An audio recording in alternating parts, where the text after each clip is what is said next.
बहुत समय पहले गोकुल नामक सुंदर गांव में नंद बाबा और माता यशोदा के घर बाल गोपाल कृष्ण का पालन पोषण हो रहा था। कन्हैया बचपन से ही बहुत नटखट, चंचल और प्यारे थे। उनकी मुस्कान इतनी मनमोहक थी कि पूरे गोकुल की गोपियां उन पर अपना सब कुछ न्यौछावर कर देती थीं। लेकिन कान्हा की एक आदत सबसे अलग थी। उन्हें माखन बहुत प्रिय था। कान्हा को माखन इतना प्रिय क्यों था? गोकुल में हर घर में गायें थीं। गोपियां रोज दूध दही मथकर ताजा सफेद माखन बनाती थीं। कन्हैया को वही ताजा माखन बहुत पसंद था। माता यशोदा रोज घर में माखन बनाती, लेकिन कान्हा कभी अपने घर का माखन खाकर संतुष्ट नहीं होते थे। उन्हें तो दूसरों के घर जाकर माखन चुराने में ज्यादा आनंद आता था। असल में ये चोरी नहीं, प्रेम की लीला थी। चोरी की शुरुआत। एक दिन सुबह सुबह जब गोपियां अपने काम में व्यस्त थीं, तब नन्हे कृष्ण अपने दोस्तों के साथ चुपकी से एक घर में घुस गए। उन्होंने देखा कि छत से ऊंचाई पर मटकी में माखन रखा हुआ है, ताकि कान्हा वहां तक ना पहुंच सकें। लेकिन कान्हा भी कम चालाक नहीं थे। उन्होंने अपने मित्रों को बुलाया और कहा, तुम सब नीचे खड़े हो जाओ, मैं ऊपर चढ़ता हूँ। फिर सब बच्चों ने मिलकर मानव पिरामिड बनाया। सबसे ऊपर कान्हा चढ़ गए और मटकी तक पहुंच गए। उन्होंने मटकी फोड़ दी और सारा माखन निकाल लिया।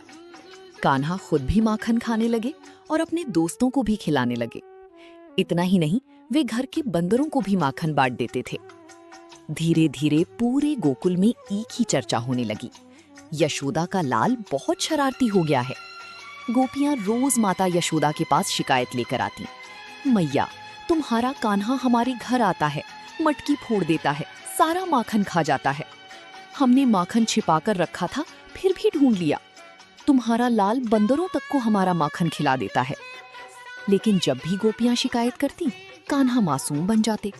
वे बड़ी भोली आंखों से कहते, मैया, मैंने कुछ नहीं किया। उनकी प्यारी बातें सुनकर माता यशोदा भी हंस पड़ती। गोपियों ने कान्हा को पकड़ने की योजना बनाई।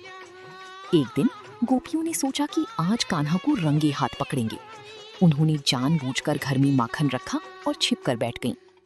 कुछ देर बाद कान्हा अपने मित्रों के साथ आई। धीरे से दरवाजा खोला, इधर उधर देखा और फिर माखन की मटकी तक पहुंच गई। जैसे ही कान्हा माखन खाने लगी, गोपियां बाहर आ गईं। कान्हा पकड़े गए, लेकिन तब भी वे मुस्कुराने लगी। उनकी मुस्कान देखकर गोपियां अपना गुस्सा भूल गईं। माता यशोदा ने कान्हा को बांधना चाहा। एक दिन माता यशोदा ने स्वयं कान्हा को माखन चोरी करते देख लिया। वे हाथ में रस्सी लेकर उनके पीछे दौड़ी। कान्हा पूरी आंगन में भागने लगे। आखिरकार माता यशोदा ने उन्हें पकड़ लिया। उन्होंने सोचा कि आज कान्हा को ऊखल से बांध दूंगी, ताकि ये शरारत न करे। लेकिन आश्चर्य की बात ये थी कि जितनी भी रस्सी लाई जाती, वो 2 अंगुल छोटी पड़ जाती। पूरा घर रस्सियों से भर गया, फिर भी कान्हा नहीं बंधी। आखिर जब माता यशोदा थक गई और उनकी माथे पर पसीना आ गया, तब कान्हा ने स्वयं को बंधने दिया। ये दिखाता है कि भगवान शक्ति से नहीं, प्रेम और भक्ति से बंधते हैं।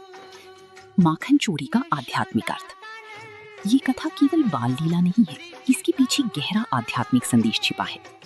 माखन मनुष्य की निर्मल और पवित्र हृदय का प्रतीक माना जाता है। जैसे दूध को मथकर माखन निकाला जाता है, वैसे ही भक्ति और प्रेम से शुद्ध हृदय बनता है। भगवान कृष्ण उसी प्रेम रूपी माखन को चुराते हैं। कृष्ण का गोपियों के घर जाना भक्तों के घर आने का प्रतीक माना जाता है। इसीलिए भक्त कहते हैं, कृष्ण माखन नहीं, भक्तों का प्रेम चुराते थे। बंदरों को माखन खिलाने का रहस्य। कहा जाता है कि भगवान कृष्ण सभी जीवों से प्रेम करते थे। वे माखन बंदरों को खिलाकर ये संदेश देते थे कि संसार के हर प्राणी में भगवान का अंश है। हालांकि गोपियां शिकायत करती थीं, लेकिन भीतर से वे चाहती थीं कि कान्हा उनके घर आए। वे जानबूझकर माखन बनाकर रखती थीं, ताकि कन्हैया आए, मटकी फोड़े और उनकी लीला देखने को मिले। क्योंकि जिस घर में कान्हा जाते थे, वहां आनंद और प्रेम भर जाता था। कथा से मिलने वाली सीख। भगवान प्रेम से प्रसन्न होते हैं। सच्ची भक्ति सबसे बड़ा धन है। निर्मल हृदय में ही भगवान निवास करते हैं। भगवान अपने भक्तों के साथ बालक की तरह प्रेमपूर्ण संबंध बनाते हैं।